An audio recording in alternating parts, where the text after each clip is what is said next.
ಸ್ವಾಗತ. ನಾನು ನಿಮ್ಮ ಸ್ವಾತಿ ಎಣ್ಣಿ.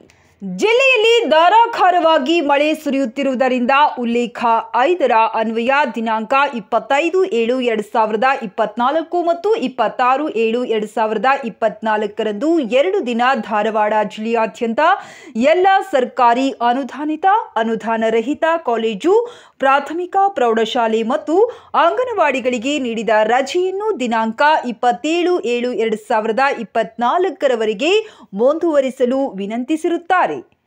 ಜಿಲ್ಲೆಯಲ್ಲಿ ಸತತವಾಗಿ ಮಳೆಯಾಗುತ್ತಿರುವುದರಿಂದ ಹಾಗೂ ಶೀತ ಗಾಳಿ ಬೀಸುತ್ತಿರುವುದರಿಂದ ಶಾಲಾ ಕಾಲೇಜುಗಳ ವಿದ್ಯಾರ್ಥಿಗಳು ಮತ್ತು ಅಂಗನವಾಡಿ ಕೇಂದ್ರದ ಮಕ್ಕಳ ಆರೋಗ್ಯ ಸುರಕ್ಷತೆಯ ಹಿತದೃಷ್ಟಿಯಿಂದ ವಿಪತ್ತು ನಿರ್ವಹಣಾ ಕಾಯ್ದೆ 2005ರ ಕಲಂ 34(m) ಜಿಲ್ಲಾಧಿಕಾರಿ ಹಾಗೂ ಅಧ್ಯಕ್ಷರು ಜಿಲ್ಲಾ ವಿಪತ್ತು ನಿರ್ವಹಣಾ ಪ್ರಾಧಿಕಾರರವರಿಗೆ ಅಧಿಕಾರದ ಮೇರೆಗೆ ಧಾರವಾಡದ ಜಿಲ್ಲೆಯಾದ್ಯಂತ ಎಲ್ಲ ಸರ್ಕಾರಿ ಅನುದಾನಿತ ಅನುದಾನ ರಹಿತ ಕಾಲೇಜು, ಪ್ರಾಥಮಿಕ ಪ್ರೌಢಶಾಲೆ ಮತ್ತು ಅಂಗನವಾಡಿಗಳಿಗೆ ದಿನಾಂಕ 27/7/2024ರಂದು ರಜೆ ಘೋಷಿಸುವ ಕುರಿತು ಈ ಕೆಳಗಿನಂತೆ ಆದೇಶಿಸಿದೆ.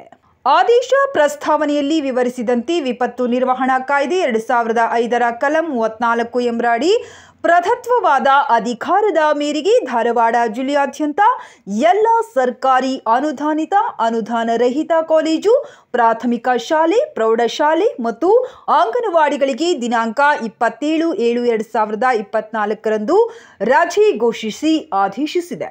ಪ್ರಾದೇಶಿಕ ಜಂಟಿ ನಿರ್ದೇಶಕರು, ಕಾಲೇಜು ಶಿಕ್ಷಣ ಇಲಾಖೆ ಧಾರವಾಡ, ಜಂಟಿ ನಿರ್ದೇಶಕರು, ಪದವಿ ಪೂರ್ವ ಶಿಕ್ಷಣ ಇಲಾಖೆ ಧಾರವಾಡ, ಉಪನಿರ್ದೇಶಕರು, ಶಾಲಾ ಶಿಕ್ಷಣ ಇಲಾಖೆ ಧಾರವಾಡ ಮತ್ತು ಉಪನಿರ್ದೇಶಕರು, ಮಹಿಳಾ ಮತ್ತು ಮಕ್ಕಳ ಕಲ್ಯಾಣ ಇಲಾಖೆ ಧಾರವಾಡ ಇವರು ಈ ಆದೇಶವನ್ನು ಕಟ್ಟುನಿಟ್ಟಾಗಿ ಪಾಲಿಸುವುದು ಹಾಗೂ ಈ ರಜೆ ದಿನವನ್ನು ಮುಂದಿನ ಸಾರ್ವಜನಿಕ ರಜಾ ದಿನಗಳೆಂದು ಹೆಚ್ಚುವರಿ ವರ್ಗಗಳನ್ನು ನಡೆಸುವ ಮೂಲಕ ಹೊಂದಾಣಿಕೆ ಮಾಡಿಕೊಳ್ಳಲು ಸೂಚಿಸಿದೆ. ಜಿಲ್ಲಾಧಿಕಾರಿ ಹಾಗೂ ಅಧ್ಯಕ್ಷರು, ಜಿಲ್ಲಾ ವಿಪತ್ತು ನಿರ್ವಹಣಾ ಪ್ರಾಧಿಕಾರ, ಧಾರವಾಡ ಜಿಲ್ಲೆ.